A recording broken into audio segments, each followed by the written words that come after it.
Magandang gabi mga ka-wash, mga kabendot, mga ka-DIY. So ayan, parang 9:30 na. Tatatapos ko lang ng aking eksperimento. So may bago po tayong eksperimento dito na bendo. So ito po ay naka-dual.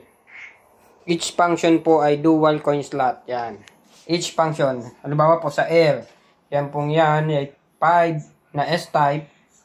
Then, universal. Sa isang function po yan.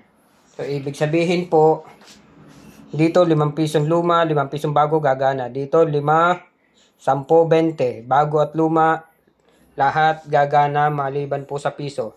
So, ganun din po dito sa pangalawa at sa pangatlo. So, yun po ang ginawa ko sa kanya.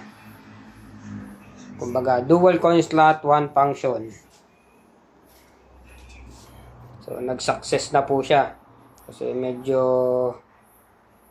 hindi ko po alam kung may nag-try ng gumawa niyan. Pero ako po kasi, hanggat maaari po kasi ang gusto ko, walang tapo na customer. Kasi minsan doon sa car wash ko, pag buo yung pera nila, wala sila mapapaltan kasi naturally po walang tao doon. Minsan wala naman ako sa gawaan ko kaya wala sila mapapalitan. And medyo malalayo ang tindahan. Kaya talagang, pag wala sila mapapalitan, napipilitang umalis. Minsan nga, yung 10 piso nila, napipilitan silang ihulog. May mga nakukuha akong 10 piso.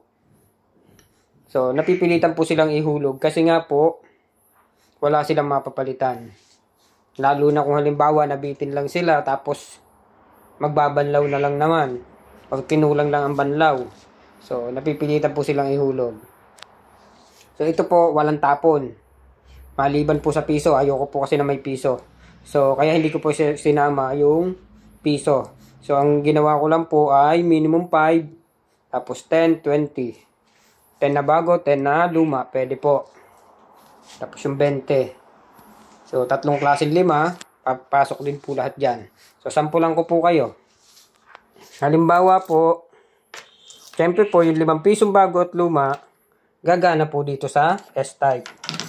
Yan po. Gumana po isa. Yung luma, gumana po. Tapos, halimbawa po ako ay may 20.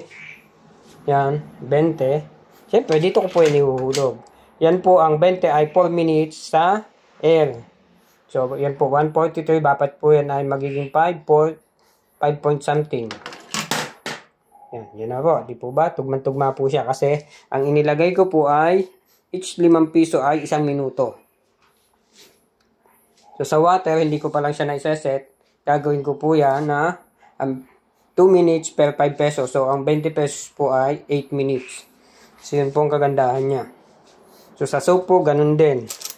So, mag-10 pa po tayo. Ito, 10 pisong bago. Pwede din po dyan, 2 minuto po. Yun, nadagdag na. Tapos, 10 pisong luma. So, 7 something, 9 something. Yan po. So, tama po siya. Tama po siya sa counting. So, ganun din po. Kung halimbawa naman po, nagbara dito, yung mga puminsan, ang nagiging problema natin dito sa S-type, pag nasalangan ng bangkong o UP na pera, bumabara po yan dyan. So, may option pa po silang mga gamit kung barado na dito.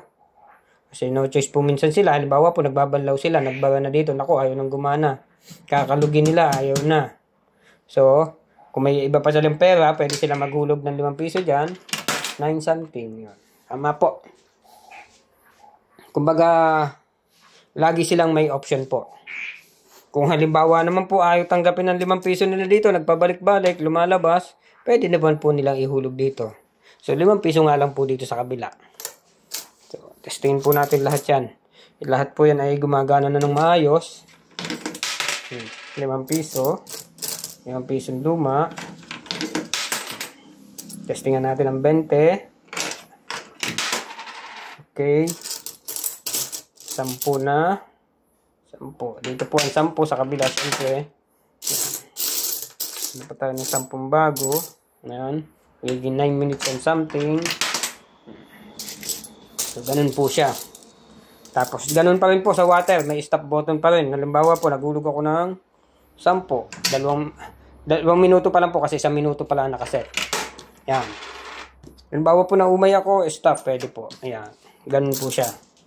Tapos, 20, 4 na minuto kasi hindi pa nga po nakaset. Pero once na po yung nakaset na, 8 minutes na po yan. Pag nakaset na po. So, yan po. Nagawa na siya. Hindi ko muna ikinapit. Kasi po ito pong bendong ito, ay hindi ko po siya ipo-for sale as individual bendo.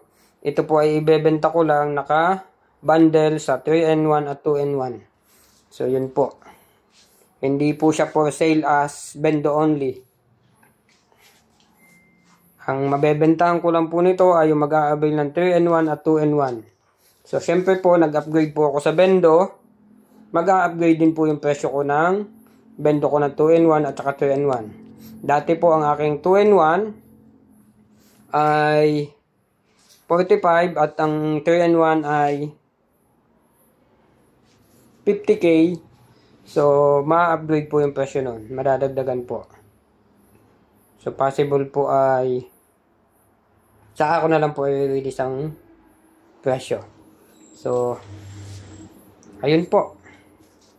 So, yung pong sa magtatanong po kung paano siya nagawa, pasensya na po. Sa ngayon po ay non-shareable siya. Hindi po muna. Kasi yan po ay pinaghirapan ko, pinag-isipan ko. Kumbaga yan po magiging signature ng aking bendo. Kasi yan po ay disenyo ko. Ako gawa ng wiring. So, pwede nyo naman po i-try.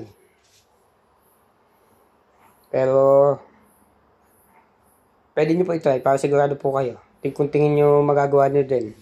Wala naman pong problema. So, ang gamit ko po dyan ay Allen 1222 pa rin. Dahil pa rin po ng dati, hindi po ako gumagamit ng relay na matataas. Kung ano po nakakabit dyan. So, yan po ay meron lang akong So, yung toggle switch ngayon, pinalitan ko na kasi nahirapan ako makakuha. So, pasensya na, hindi ko pwedeng pakita yung loob. So, yung mga ka-avail lang na yan, ng package sa 2-in-1 at 3-in-1 ang makakita ng loob niya.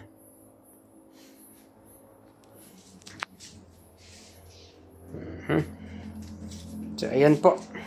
Yan po ay talagang ating pinagpupuyatan kasi tuwing gabi, after ko magtrabaho, ay kinukot-kot ko po yan. Yan po ang aking isinisingit. Kasi gusto ko nga mabuo siya as walang tapo ng aking customer. Ilalagay ko po, yan pong bendo na yan ay ilalagay ko muna doon sa aking harapan. Ako muna ang gagamit niyan. Update naman po doon sa 2 water, isang pressure washer, ay hindi ko pa siya nagagawa. Pero, tingin ko gagana siya. Gagana po siya. 90% ang chances. So, mas mataas po.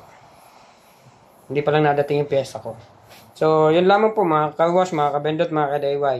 Salamat po at magandang gabi. Please like, subscribe, and click the bell. Thank you.